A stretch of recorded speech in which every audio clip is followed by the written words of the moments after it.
Un nuovo piano industriale per il Veneto. A Padova, Regione, università e imprese si sono confrontate per trovare insieme una strada per dare impulso ad un nuovo sviluppo economico che potrebbe passare dalle reti di impresa. Esempi concreti di filiere industriali che lavorano in network in settori nuovi e strategici per l'industria, come per l'artigianato, il commercio e i servizi. Un piano industriale per il Veneto. Lei come lo vede questo futuro?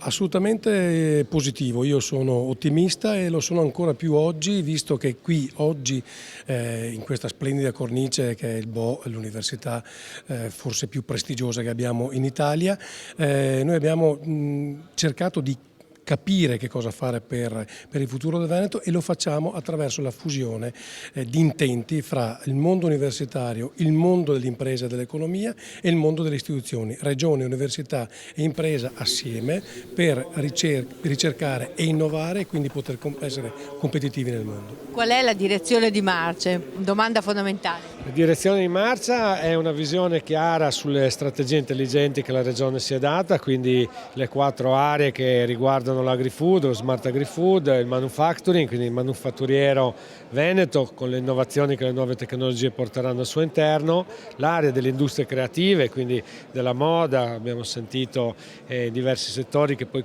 confinano con il turismo, quindi molto vicina anche un'altra area di interesse economico per la regione, e infine il sustainable living, cioè la capacità di costruire ambienti di vita degni di questo nome. Quali saranno quindi le parole d'ordine?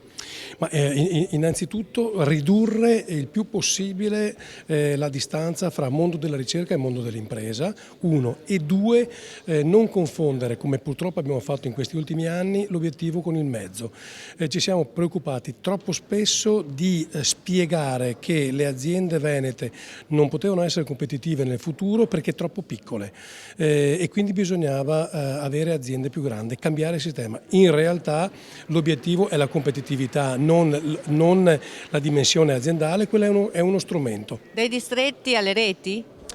I distretti migliori continueranno a sopravvivere, ci sono ovviamente delle aree geografiche che sono caratterizzate da particolari eccellenze di produzione e di ricerca, ma sicuramente la rete è un modello più innovativo che permette di vincere un po' le barriere geografiche che ci eravamo precedentemente dati e di mettere le imprese e i centri di ricerca in una filiera che non ha confini se non quelli appunto della creatività e della volontà di lavorare assieme verso queste tematiche.